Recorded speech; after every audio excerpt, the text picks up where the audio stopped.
بہن کو بہن سے حسد ہو گیا ہے، دوست کو دوست سے حسد ہے. آج کسی کی ترقی اچھی نہیں لگتی. حسد کی تعریف کیا ہے پہلے ذرا سمجھ لیجئے، تاکہ پھر اندازہ ہو جائے کہ ہم حسد کر رہے ہیں کہ نہیں کر رہے. حسد کی تعریف یہ ہے کہ کسی بندے کو نعمت ملے اور دل میں یہ تمنا ہو کہ یہ اس سے چھن کر مجھے مل جائے. اس کو کیوں ملی بھائی؟ مجھے مل جائے، یا کم از کم اس کی تباہ ہو جائے. مجھے نہیں ملنی نا، تو کم از کم اس کی نعمت تباہ ہو جائے.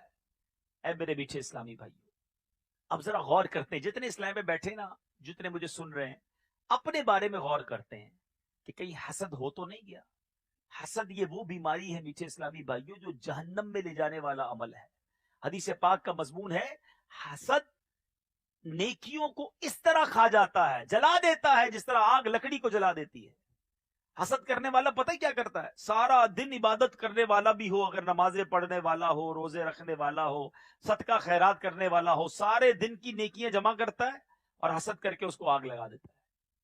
کہیں یہ تو نہیں کر رہے ہم؟ اب آئیے غور سے سنیے کہ حسد ہم میں سے کسی کو ہے یا نہیں. میں چھوٹا سا ایک ٹیسٹ بتاتا ہوں آپ کو، چیک کر لیجئے. آپ کے خاندان میں، آپ کے دوستوں میں، آپ کے رشتہ داروں میں، قریب کے لوگوں میں کوئی ایسا ہے، آپ کی مارکیٹ میں، آپ کے کاروبار کرنے والوں میں کوئی ایسا ہے کہ جب بھی اس کو کسی وجہ سے ترقی ملتی ہے، کوئی خوشی ملتی ہے تو آپ کو برا لگتا ہے، یا اس کی آپ کے سامنے کوئی تعریف کرتا ہے تو آپ کو مزہ نہیں آتا؟ تو سمجھ لیجئے دیر از سم تھنگ رانگ، کوئی گڑبڑ ہے. مجھے کیوں اس کی تعریف اچھی نہیں لگتی؟ کیوں مجھے کوئی آ کر بتاتا ہے کہ یار پتا چلا وہ فلاں کا ماشاءاللہ کام بہت ترقی کر گیا، دوسری دکان کھول لی ہے، تو مجھے دل میں تکلیف کیوں ہونے لگ جاتی ہے؟ یعنی اتنا برا حال ہو گیا ہے کہ اگر کوئی دوست آ کر بتائے نا یار ذرا دیکھو میں نے نیا گھر لیا ہے، آپ کب آئیں گے، آپ کو دعوت ہے، تو اس کے گھر بھی جاتے ہیں، بریانی بھی کھا کر آتے ہیں، اور بعد میں کہتے ہیں 2 نمبر کے پیسے سے بنایا ہوگا. اس کے گھر بننے پر تمہیں تکلیف ہے؟ اچھی خاصی گاڑی لے کر کوئی دوست آئے گا، کہے گا یار دیکھو یار موٹر سائیکل تھی، اللہ نے پیسے دیے، میں نے گاڑی لے لی. ارے بھائی بہت مبارک ہو، ماشاءاللہ. جیسی گاڑی لے کر آگے گیا، سود کے پیسے سے لی ہوگی.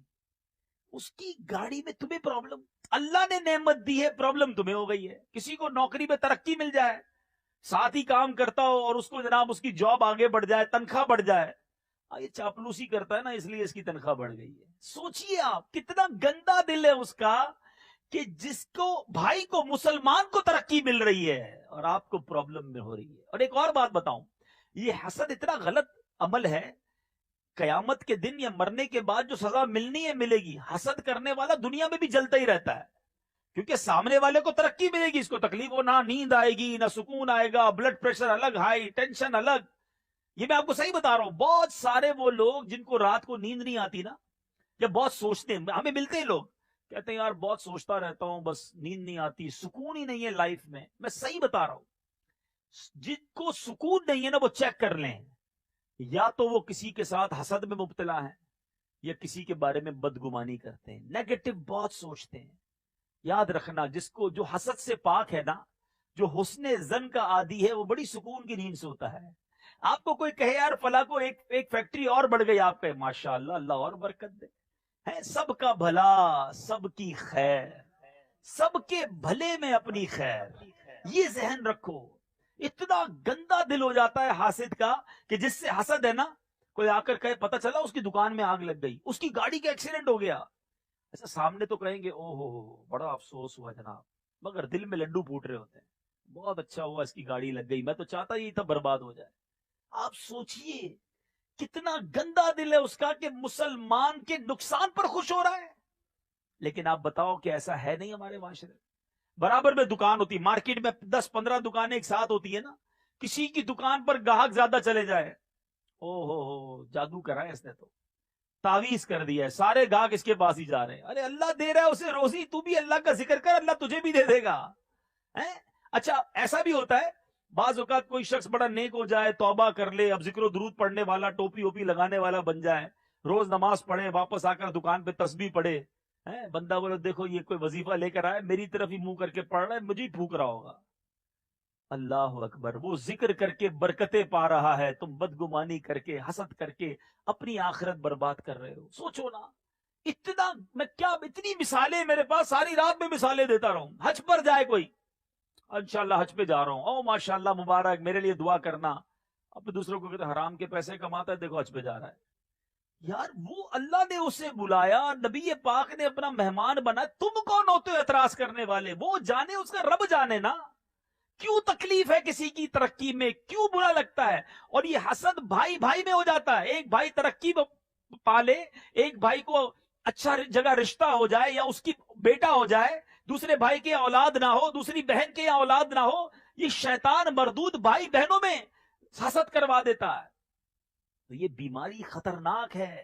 اور کتنی خطرناک ہے کہ اللہ کے حبیب نے فرمایا وہ ہم میں سے نہیں، میرا اس سے کوئی تعلق ہی نہیں ہے. تو چیک کرو میرے میٹھے اسلامی بھائیوں، یہ بیماری ہمیں خود چیک کرنی ہوگی کہ اگر زندگی میں کسی سے حسد ہے تو اس کو دور کیجیے. یہ دور کیسے ہوگا؟ اس کا طریقہ بھی علماء نے لکھا. سب سے اچھا طریقہ تو یہ ہے کہ بندہ دعا کرے کہ یا اللہ میرے دل کو حسد سے پاک کر دے، مسلمانوں کے لیے بری سوچ سے پاک کر دے، مجھے مسلمانوں کا خیر خواہ بنا دے. اللہ قریب ہے، آپ واقعی دعا مانگو گے دور ہو جائے گا. دوسرا بڑا پیارا طریقہ اور تھوڑا سا مشکل بھی ہے، وہ یہ ہے کہ جس سے حسد ہے نا، آپ کو جس کی تعریف اچھی نہیں لگتی ہے، جس کو نعمت ملے آپ کو پرابلم شروع ہو جاتی ہے، آپ اس کے لیے دعا کرنا شروع کر دیں. یعنی مثال کے طور پہ، اچھا صرف پیسوں سے حسد نہیں ہوتا، کوئی خوبصورت ہو، بندہ بولے یار میرا رنگ سانولا، یہ اتنا خوبصورت کیوں ہے؟ ارے بھائی اب اللہ نے بنایا اس کو، تمہیں کیا پرابلم ہے؟ اچھا کسی کو شہرت مل جائے، ہمارا لالا موسیٰ میں رہنے والا جانتا کوئی نہیں تھا اس کو، آج ساری دنیا میں مشہور ہو گیا.